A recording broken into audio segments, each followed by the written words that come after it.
Welcome to speedearning.com।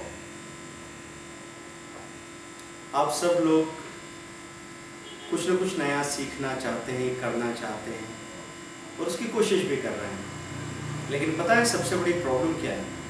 अगर आप गौर करेंगे तो आपको पता लगेगा कि टाइम नहीं मिल रहा है। इच्छा तो पूरी है, कई बार आपने ज्वाइन कर लिया है, पैसा दे दिया है, लेकिन जब भी कुछ करने जाते हैं तो रूटीन आपका टाइम चुरा ले जाता है। तो यहाँ पे अच्छी तरह आपको समझना है टाइम मैनेजमेंट क्या चीज़ है। तो टाइम मैनेजमेंट का क्या अर्थ समझते हैं? टाइम मैनेजमेंट का मतलब अधिकतर लोगों को ये लगता है कि 24 घंटे में से 28 घंटे काम करना टाइम मैनेजमेंट हो सकता है, या फिर जितना ज़्यादा से ज़्यादा वक्त है उसको निचोड़ लो, वो टाइम मैनेजमेंट हो सकता है। लेकिन टाइम की सिर्फ ये प्रॉब्लम नहीं है कि टाइम को बचाना ज़रूरी है। टाइम की दूसरी भी प्रॉब्लम है कि टाइम पास करना एक बड़ी प्रॉब्लम नहीं है। तो टाइम मैनेजमेंट का मतलब है भागते हुए वक्त को सही तरीके से इस्तेमाल करना और ठहरे हुए वक्त को बड़ी आसानी से गुजारना। ये दोनों ही तो टाइम मैनेजमेंट है। तो टाइम मैनेजमेंट का एक कंप्लीट कंसेप्ट जो कि बाकी जो कुछ भी आपने सुन रखा है उसमें एक आपको सबसे नया नज़रिया देगा, जिसका इस्तेमाल करेंगे आप तो आपकी प्रॉब्लम पूरी तरह सॉल्व हो सकती है। तो लोगों को दो तरह की प्रॉब्लम टाइम में हो रही है। एक तो ये हो रही है कि वक्त की इतनी कमी है कि कब गुजर जाता है पता ही नहीं लगता। 24 घंटे ऐसे चले जाते हैं और सोचे हुए काम धरे के धरे रह जाते हैं। एक प्रॉब्लम हो गई, टाइम भाग रहा है। दूसरी प्रॉब्लम यह है कि टाइम ऐसे पसर के पड़ा हुआ है कि दिन गुजरता ही नहीं। सारे काम कर लेने के बाद भी सामने लंबा दिन बचा हुआ नज़र आता है। लोग डरते किस बात से? अगर आपकी उम्र 80 साल नहीं होती और आप 20 साल के ही होते और यहाँ से गुजर जाते तो आपको इतना डरना थोड़ी पड़ता। अगर जो भी चिंता, जो भी डर हमको या हमारे फैमिली को हो रही है, उनके लिए हो रही है, इसी बात से हो रही है कि इतनी लंबी पहाड़ जैसी ज़िंदगी है, कैसे गुजरेगी। पैसा कमाओ, शादी कर लो, लोगों से रिश्ते बनाओ, क्योंकि ज़िंदगी गुजारनी पड़ेगी।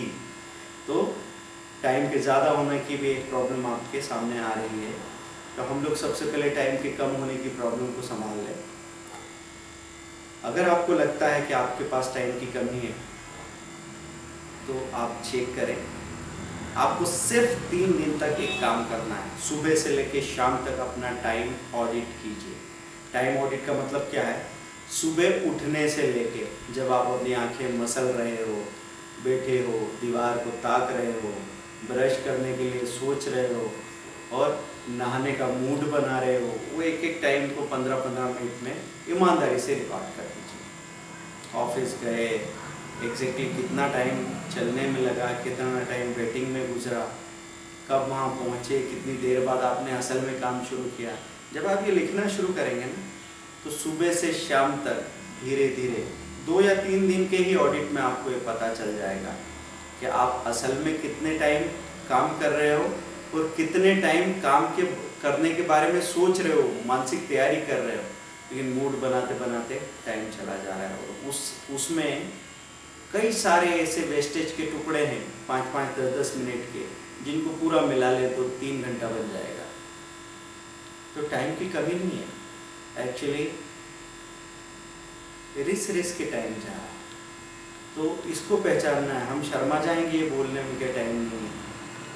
आजकल फैशन हो गया ये बोलना, यार मेरे पास टाइम ही नहीं है। तो टाइम क्यों नहीं है? 24 घंटे बिल गेट्स को भी मिले और 24 घंटे किसी हमाल को भी मिले। सवाल ये है कि उन 24 घंटे का इस्तेमाल आप कैसे कर रहे हैं? बस इससे फ़र्क पड़ जाता है ज़िंदगी पर। तो आपको टाइम ऑडिट करना है और टाइम ऑडिट करने के बाद मैं खुद बोल रहा हूँ आपको कि आपको शर्म आ जाएगी ये बोलते हुए कि मेरे पास टाइम नहीं है। आपको पता लगेगा कि अगर आप 11 घंटे सोच रहे हैं कि आप काम कर रहे हैं तो उसमें से एक्चुअल वर्किंग 5 या 6 घंटे की है। बाकी समय काम का तनाव लेने में, काम के बारे में सोचने में, काम के लिए कंफ्यूज होने में गुजर रहा है। तो आगे हम लोग बात करते हैं कि अभी तक टाइम मैनेजमेंट के क्या क्या तरीके हैं। तो कुछ लोग अपना लिस्ट बना लेते हैं, लिस्ट में लिखते चले जाते हैं 1, 2, 3, 4, जब भी बैठते हैं तो 20 काम की लिस्ट बन जाती है। अब जैसे ही लिस्ट बना ली तो वो एक बोझ बन गया दिमाग में। अब 4 काम खत्म होने के बाद भी दिख रहा है कि 16 काम बाकी है, अभी तो इतने काम बाकी है। 8 काम खत्म कर लिए तो उसकी खुशी नहीं हो रही, 8 जो बाकी काम बाकी हैं 12 काम, उसका बोझ आपको थका रहा है। तो आपको इस लिस्ट में से ये देख लेना है कौन से ऐसे 4 काम हैं जो अभी के अभी करूं तो एकदम दिमाग हल्का हो जाएगा, उसके बाद बाकी काम अपने आप होते रहेंगे। जब जब आपको टाइम मिले लाइट हो जाओ, आपके काम चलते रहेंगे। तो प्रायोरिटी फिक्स करना, फर्स्ट थिंग फर्स्ट, ये सबसे ज़्यादा ज़रूरी है।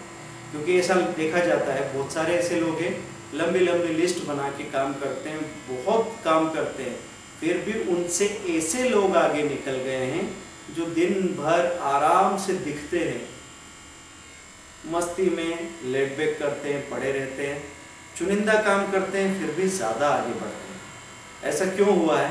क्योंकि सबसे ज़रूरी काम याद करने के लिए, चुनने के लिए और उसको समझदारी से पूरा करने के लिए थोड़ी फुर्सत चाहिए। जब तक आप आराम में नहीं आते, या तो मेडिटेशन से कुछ लोग आते हैं या फिर कुछ आराम से अपने आप को रिफ्रेश करते हैं, तनाव से बाहर करते हैं, जब कंटिन्यूटी का सिलसिला टूटता है तब जाके वो गहरी बात याद आती है जो 1 महीने बाद सबसे अर्जेंट काम है वो नज़र आएगा, जिसका होना सबसे ज़्यादा ज़रूरी है, नहीं तो आपकी ग्रोथ रुक जाएगी। नहीं तो आप अपने अगले हफ्ते के अगले 3 दिन के काम की बड़ी बड़ी लिस्ट बनाते चले जाएंगे और 1 महीने बाद का जो सबसे बड़ा काम है, जो आपकी ग्रोथ को सबसे ज़्यादा प्रभावित कर सकता है, उसका आपको ध्यान ही नहीं आएगा। तो आपको short term goal, long term goal इसकी समझ रखनी है, लेकिन दिन भर ये बोझ लेके घूमना नहीं है। फिर टाइम की कमी का सबसे बड़ा कारण क्या है? आज दूसरे कारण तो छोटे रह गए, सबसे बड़ा कारण है कि काम एक तो समय पे याद नहीं आ रहा कि मेरे पास एक काम करना है जो 5 मिनट का है, किसी को फ़ोन पे बात करनी है, लेकिन 10 से 15 मिनट की गैप में मैं फ्रस्ट्रेट होके बस का या ट्रेन का वेट कर रहा था, मुझे उस वक्त याद ही नहीं आया कि मैं वो फ़ोन कर लूँ। और कभी कभी ऐसा होता है कि याद तो आ रहा है लेकिन मूड नहीं हो रहा है काम करने का, अंदर से वो एनर्जी इकट्ठी नहीं है जिसकी वजह से हमको काम करने की इच्छा हो जाए। तो मूड स्विंग की वजह क्या है? लैक ऑफ एनर्जी, एनर्जी की कमी, ऊर्जा नहीं है अंदर, अंदर से बिखरे हुए। जब आप बिखरे हुए होते हैं तो आपको कोई भी काम करते वक्त ऐसा लगता है कि अभी करेंगे, रुक जाएं, पहले थोड़ा व्यवस्थित होकर फिर करेंगे। और पॉजिटिव एनर्जी नहीं हो तो पैशन खत्म हो जाता है, जुनून खत्म हो जाता है, और जुनून खत्म हो गया फिर कोई काम करने को मन नहीं करता। पैशन कैसे पैदा हो सकता है? पॉजिटिव एनर्जी से। पॉजिटिव एनर्जी फीलिंग्स से पैदा होती है। फीलिंग्स कहाँ से आएगी? जो आप एक इंसान को देख के मुस्कुराते हैं, दोस्ती होती है, रिश्तों में बात करते हैं, उनसे कुछ जानते हैं, कुछ नया सीखते हैं, तो पॉजिटिव एनर्जी पैदा होती है। तो पॉजिटिव एनर्जी जैसे ही पैदा होती है, आपके अंदर नया काम करने की, किसी काम को शुरू करने की उमंग आ जाती है। लेकिन इसमें भी एक खतरा है। लोग दोस्ती या रिलेशंस में इस तरीके से चिपक जाते हैं व्हाट्सएप पे, लगातार फ़ोन पे बातें चल रही है, लगातार चैटिंग चल रही है व्हाट्सएप पे, ऐसे कि जुड़ने गए थे लेकिन चिपके ही रह गए, चिपके रह गए बिल्कुल। टाइम किलिंग शुरू हो गई है, वक्त की बर्बादी शुरू हो चुकी है।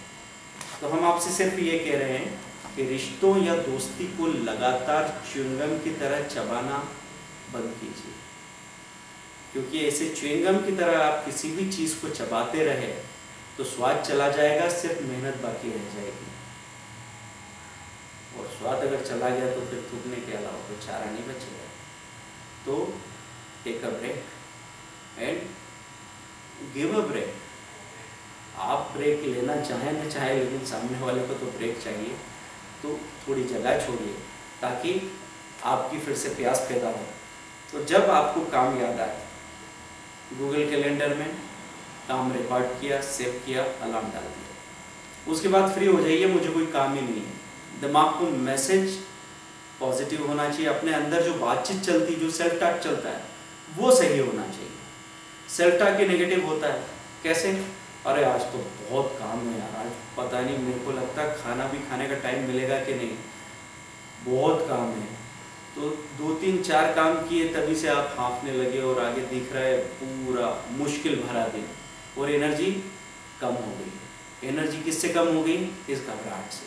आप जो अपने आप को सेल्फ टॉक दे रहे हैं, आपने काम को बहुत बड़ा बना दिया और अपने आप को बहुत छोटा कर दिया। नहीं, काम उतना ही करेंगे, बल्कि उससे ज़्यादा ताकत और एनर्जी के साथ करेंगे। लेकिन सेल्फ टॉक कैसी हो? हल्की फुल्की। उस सेल्फ टॉक में आप कह रहे हैं कि बस ये काम निपटाया और हम फ्री, ये एक काम निपटाना है और फ्री। बिल्कुल फ्री हुए, सांस ली, उसको एंजॉय किया, सेलिब्रेट किया उस काम के पूरे होने को, और फिर थोड़ा सा फ्रेश होते ही ये एक और काम निपटाया और फुर्सत, उसके बाद मस्ती मस्ती है। ऐसे करते करते पूरे दिन आप अपने काम निपटाते जाते हैं और अपने काम को एंजॉय करते जाते हैं। एक्चुअली काम से कोई नहीं मरता, काम के तनाव से मरता है। और ज़िंदगी की अपनी एक लय होती है, अगर वो लय डिस्टर्ब हो जाएगी तो आपको मज़ा नहीं आएगा।